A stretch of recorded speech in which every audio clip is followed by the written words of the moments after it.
अस्सलाम वालेकुम। कल उम्मीद करता हूँ फिट होंगे, बेहतरीन होंगे, अपनी लाइफ अच्छे से एंजॉय कर रहे होंगे। हम तीनों की तरह देवों के देव महादेव एपिसोड 105 पार्ट 2 है। लाइक शेयर सब्सक्राइब कर दें। स्ट्रेट चलते हैं वीडियो की तरफ। इनका नाम है राणा मोहम्मद अली, मोहम्मद समीर खोखर, मलिक सत्यान Iqbal. So guys let's start. यदि महादेव इच्छा प्रकट भी कर ले तो समय का मुंडन जनेऊ धारण करने के।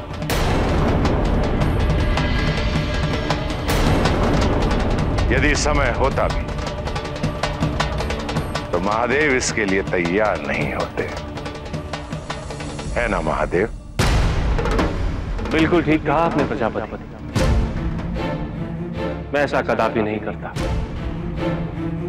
क्योंकि इनमें से एक भी संस्कार यज्ञ के माध्यम से ईश्वर को प्रसन्न करने हेतु अनिवार्य नहीं है।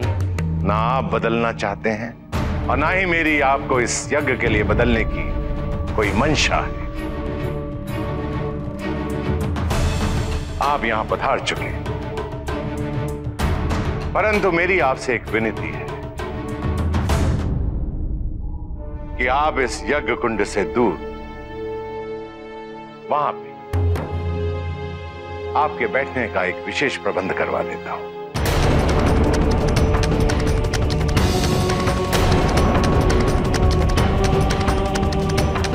वहां बैठकर आप हवन देख सकते हैं। पिताजी आप सती,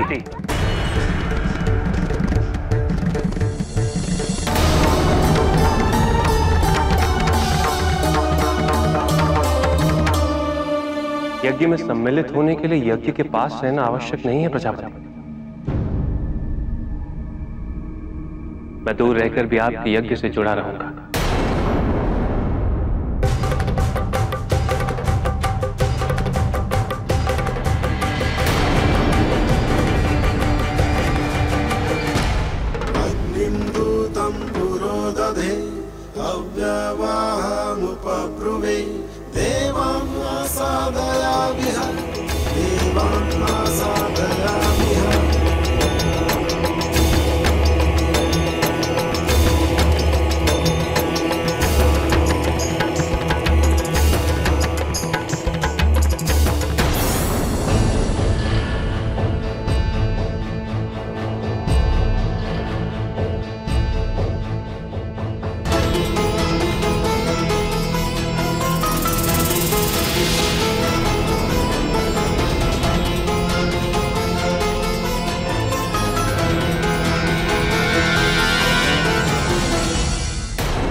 अब तो आपको विश्वास हो गया ना महादेव? जिस प्रकार हवन के सामने बैठकर आप स्वयं को हवन से जोड़ नहीं पाए, उसी प्रकार आप अपने वैराग्य को इस विवाह से जोड़ नहीं पाएंगे।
प्रजापति दक्ष, हवन जिनके निमित्त होता है, आप उनको हवन से कैसे वंचित कर सकते हैं?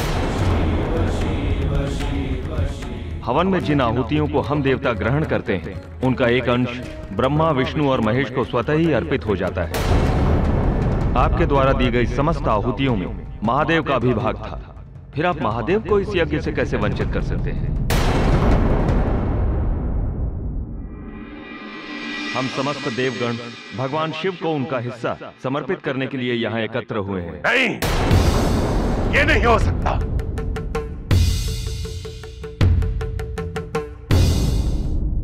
ये अन्याय है, छल है ये। जो आहुति मैंने शिव को दी ही नहीं, उसके भागीदार शिव कैसे हो सकते हैं?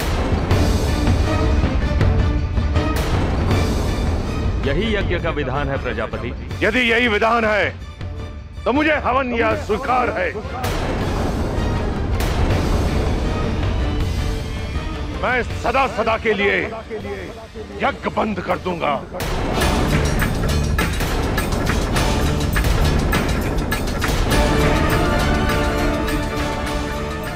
प्रजापति, यदि ऐसा हुआ तो अनर्थ हो जाएगा। सारा संसार देवताओं की कृपा से चलता है। वर्षा होती है, धूप खिलती है, ऋतुएं बदलती है, काल चक्र चलता है। यदि यज्ञ नहीं होंगे तो देवताओं की कृपा कैसे बरसेगी? परिणाम चाहे जो भी हो, परंतु मैं ऐसा यज्ञ कभी नहीं करूंगा जिसकी आहुति मेरी इच्छा के बिना किसी को भी प्राप्त हो। नहीं प्रजापति,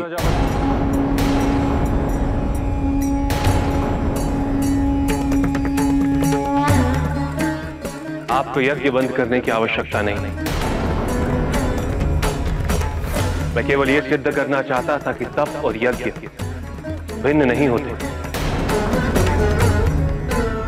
कोई भी व्यक्ति विवाह के पश्चात वैराग्य भाव के साथ रह सकता है। इस प्रकार तप के साथ भी हवन किया जा सकता है। किंतु आज मैं ये घोषणा करता हूं कि भविष्य में प्रजापति दक्ष की इच्छा के विरुद्ध मुझे आहुति का कोई भी अंश स्वीकार नहीं होगा।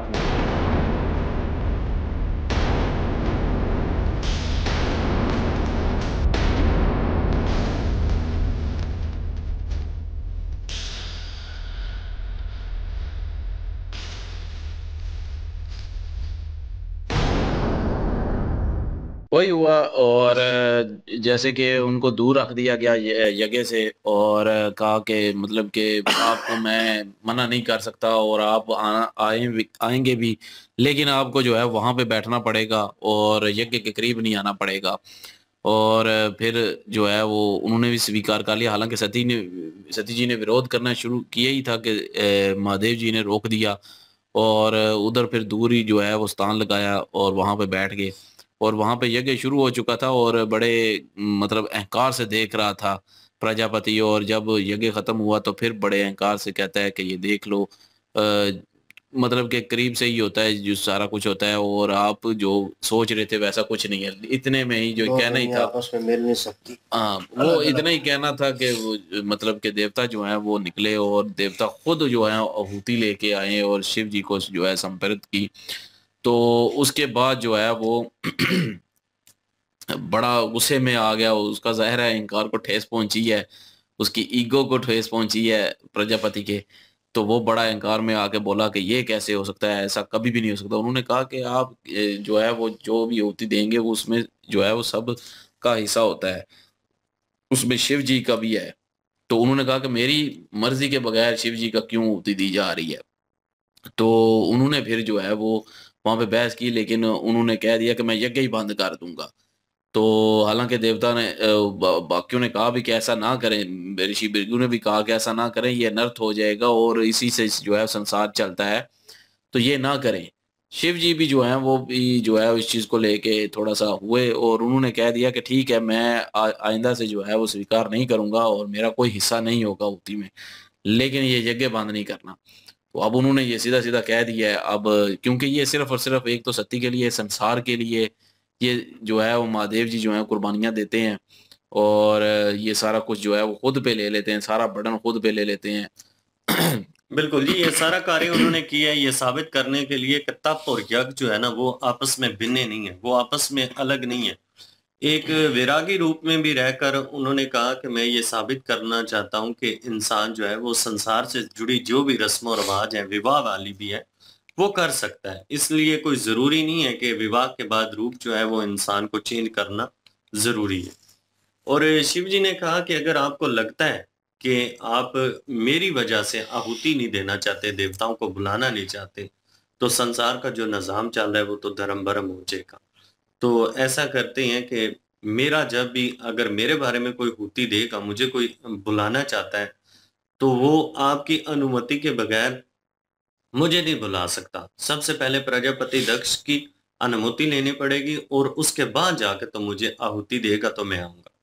तो इतनी बड़ी बात उन्होंने कर दी, हालाँकि यहाँ पे ऋषि मुनि जो हैं वो सारे हैरान हो गए हैं इस बात को लेकर, क्योंकि शिव जी को तो वो लाइक नहीं करते प्रजापति दक्ष जो हैं। तो प्रजापति दक्ष तो कभी इजाज़त ही नहीं देंगे इस चीज़ को लेकर। बिल्कुल जी, और दो दुनिया को मिलाने की असल बेसिकली जो शिव जी की प्रजापति दक्ष की कोशिश थी, वो इसी बात को साबित करने में थी कि ये शादी जो है इसको मैं कोई मानता नहीं देता और मैं नहीं मानता, क्योंकि ये दुनिया और वो दुनिया, मतलब शिव जी की उनको कह रहे हैं कि आपकी दुनिया और हमारी दुनिया अलग है और ये कभी एक नहीं हो सकती। और बेसिकली मकसद यही था वो उनको यहाँ पे बुलाने का, एक किस्म का उनको ताना मार रहा था, सारी सिचुएशन थी। लेकिन देवता और वो जो देव लोग जो आए हैं उन्होंने एक किस्म का शिव जी की सहायता की है और ये प्रजापति दक्ष को बुरा लगा और उसके अहंकार पे जो है एक वार हुआ और जिसके ऊपर अब उसे लगा कि और कोई पैंतरा नहीं है और मैं इसको कंट्रोल कैसे करूंगा, ये तो उस बिहाव पे चला गया, ये तो शिव जी के बिहाव पे हर चीज हो गई है। तो फिर उसने आखिरी चाल चली कि ये जो यज्ञ करवाता हूँ, ये जो पूजा होती है, ये जो सारा कुछ होता है, ये मैं नहीं करूंगा आज के बाद। तो लगा कि निज़ाम सारा ऊपर नीचे हो जाएगा। शिव जी फिर भी उसको बड़े पोलाइट वे में उस चीज़ को हैंडल कर रहे हैं। उन्होंने कहा अगर मेरी वजह से है तो ऐसा मत करना, अब के बाद नहीं होगा। मतलब उन्होंने एक किस्म का बैक स्टेप ले लिया इस चीज़ को देखते हुए। लेकिन शिव जी अभी भी उस वे से काम ले रहे हैं, उस चीज़ से काम ले रहे हैं। चाहते तो एक को मैं कहूँ कि एक झटके में उनको समझ आ जानी थी कि क्या है, लेकिन देखने लायक चीज़ ये है कि पूजा के दौरान सब जो है पूजा कर रहे हैं और प्रजापति दक्ष जो है वो अग्नि में तेल डाल रहा है और उसी दौरान शिव जी को घूर रहा है। तो शिव जी भी उसे देख रहे हैं, हालांकि जानते तो हैं उनके अंदर की भावनाओं को, क्या चाहता है, क्या सोच रहा है, लेकिन फिर भी कंट्रोल किए हुए हैं। और इस बार तो सती जी जो हैं वो भी शिव जी का साथ दे रही हैं। तो लेट्स सी सिचुएशन आगे क्या होती है और क्या वार्तालाप अगेन और होती है इनके दरमियान। और मज़ा आ रहा है अभी तक जी। और लाइक शेयर सब्सक्राइब कर दें। इंशाल्लाह मिलते हैं नेक्स्ट वीडियो में। अपना ख्याल रखिएगा, दुआ में याद रखिएगा। तब तक के लिए अल्लाह हाफिज, पीस।